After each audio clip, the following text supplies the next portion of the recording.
उधो मोहि ब्रज बिसरत नाही।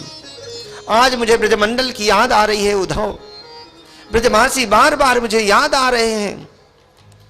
क्या माता यशोदा का प्रेम, क्या ब्रजांगनाओं का समर्पण, क्या मेरे छोटे छोटे सखाओं का एक स्नेह, मेरी गौ माताओं का क्या भाव।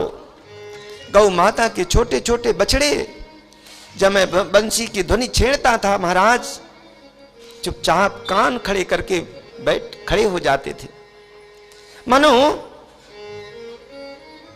कहना चाहते हैं कि गोविंद ये स्वर एक भी बाहर नहीं जाने देंगे, पूरे पूरे स्वर का पान करेंगे गोविंद, मेरे बिना कैसे वो रहते होंगे।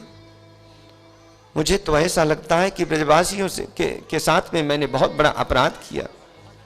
मेरी वो वृद्धा माँ यशोदा, किसी दिन दूध भी मैं कम पीता, दुनिया भर के वैद्यों को लिवा करके लाती और कहती है कन्हैया ने आज दूध क्यों कम पिया। जब मैं आ रहा था रथ के पीछे पीछे दौड़ रही थी, मैंने उनको आश्वासन दिया कि परस्व आगमिष्यामि, जल्दी लौट करके आऊंगा, लेकिन आज तक लौट के नहीं जा पाया। यदि मुझे नहीं जाना था तो मैंने मिथ्या भाषण क्यों किया मैया के साथ में, मैया के सामने। और हमें इतनी याद आती है, इसका मतलब ब्रजवासी भी हमारी याद करते होंगे। एक बार ब्रजमंडल जाओ, मेरा संदेशा देकर के आओ मेरे ब्रजवासियों को, ऐसे ज्ञान का तत्व समझा करके आओ कि हमेशा हमेशा के लिए मुझे भूल जाएं। उद्धव कहते हैं महाराज आपकी आज्ञा सिरोधार्य है, लेकिन मैं तो ठहरा ब्रजवासी, मैं तो ठहरा वेदांती, मेरी भाषा बड़ी क्लिष्ट है, वो गांव के ग्वारिये कैसे मेरी भाषा को समझेंगे। कन्हैया ने कहा कि भैया उनको केवल गमार न समझना, ग्रामीण अंचल के लोग न समझना, जिन गोपिकाओं ने एक चुल्लू भर मक्खन के लिए मुझे नाच नचा दिया, ऐसे ब्रजवासी कोई साधारण थोड़ी होते हैं। अच्छा आपकी आज्ञा मान करके जा रहा हूं, लेकिन कल आ जाऊंगा। बोले कि वो तो समय बताएगा। जब जाने लगे श्रीमान उद्धव, कन्हैया ने अपना पीतांबरी उड़ा दिया, कंधे में डाल दिया। वहां जाकर के, क्योंकि वृंदावन प्रेम की नगरी है, वहां जाकर के तुम्हारे मन में भावना हो कि मुझे सम्मान मिले, ये पीतांबरी लेकर के जाओ।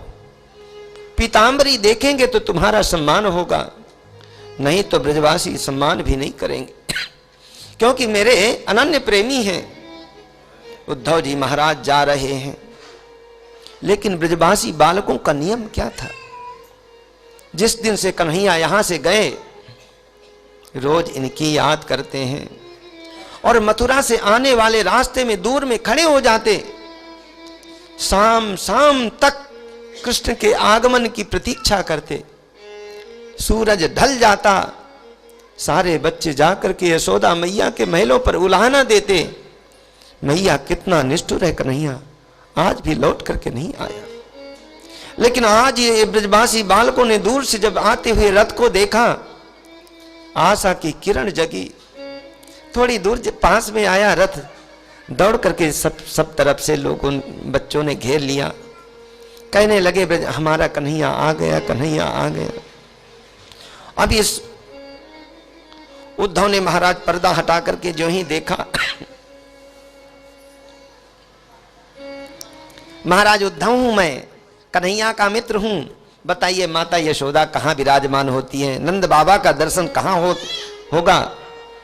बच्चे कहते हैं भैया ये कन्हैया नहीं है, ये तो उद्धव है, भगवान का सखा है, कन्हैया का सखा। एक ब्रजवासी बालक कहता है बाहर कन्हैया, कितने निष्ठुर रहे तुम, तुम्हारी याद में पलकें बिछा दी, एक क्षण एक एक क्षण का वियोग प्राणांत के समान हो रहा है। हम हमारे प्रेम को बिल्कुल तिलांजलि देकर के चले गए, कह के गए थे परसों आने के लिए, वर्षों बीत रहे हैं, वर्षों के बाद जब याद आई एक सखा को भेजा, भैया आप कहते हैं यशोदा मैया का दर्शन कहाँ होगा? जिस दिन से कन्हैया यहां से गए, मैया यशोदा के घर का रास्ता बिल्कुल सीधा हो गया है। ये पानी की राशि, जल की राशि देख रहे हैं, इस जल के किनारे किनारे चले जाओ, इस जलाशय का जहां अंत है वही मैया यशोदा का घर है। श्रीमान उद्धव बड़े प्रेम से गए, अभी तक तो रथ में बैठे हुए थे, नीचे उतर पड़े और पैदल यहां से गए। मैया यशोदा के चरणों में वंदन किया, जोर से बोलने लगे, मैया यशोदा मैं कन्हैया का मित्र मथुरा से आया हूं, उद्धव मेरा नाम है, मेरा बार बार प्रणाम स्वीकार कीजिए। मैया ने रोक दिया, धीरे बोलो कन्हैया की नींद खुल जाएगी। अच्छा? बोले कि हाँ कन्हैया हमको छोड़ करके कहीं नहीं जाता, मैंने उसको पालने में सुलाया है, जोर से बोलोगे निद्रा खुल जाएगी। मां क्या हमको दर्शन करा सकती हैं? आगे आगे मैया यशोदा, पीछे पीछे श्रीमान उद्धव, और वह पालने के पास में जो ही गई, पर्दा उठा करके पर्दा हटाया, वो तो सोना था, लेकिन आज तक उनको एहसास होता है कि यहां पर कन्हैया है। कई बार किलकारियों की आवाज आती है, ऐसा एहसास होता है, मूर्छित हो गई। बोले कि कोई बात नहीं, लेकिन ये पलना वही है जिसमें कन्हैया को मैं सुलाती थी।